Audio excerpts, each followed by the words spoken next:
This from ESPN.com, Week 14 preview for the Browns. Storyline to watch: Myles Garrett single-handedly wrecked the Steelers' plans on offense in Week 12 matchup.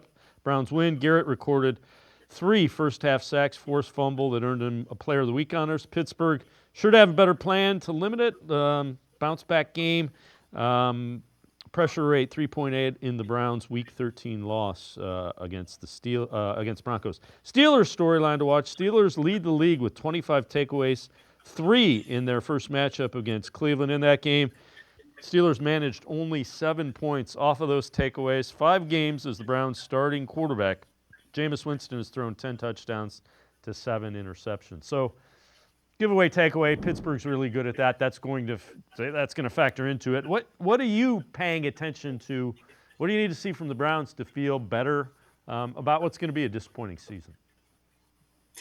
I would like to see kind of some of these young guys and some of these guys that are, especially on offense, that are part of the future. Like, I want to see Jerry Jeudy continue to play the way he has played. It's a small sample size right now of him being that dude, but he's been an alpha wide receiver the last 5 games. I know some people like to put the number 1 wide receiver, whatever kind of terminology you want to use. I think for the last 5 games, Jerry Jeudy has done that. I think it makes it to where you don't have to force getting a playmaker in the draft or something like that in the first round. So if he can go out there against this defense, against a defense that has already seen him and just saw him 2 weeks ago, can he go out there and have another 75 yards? Can he go out there and have another 100-yard game, knowing that this team's got like direct experience with him 2 weeks ago? So they understand, hey, this is how he beat us. This is how he beat the Broncos. Mike Tomlin is a fantastic coach and making adjustments, especially on the defensive side of the ball. Can he go out there and do that? If Cedric Tillman's out there, can he go out there? I know it's kind of getting unlikely with the concussion that he'll play this week, but can these young guys go out there? Can they get a little bit more out of the run game?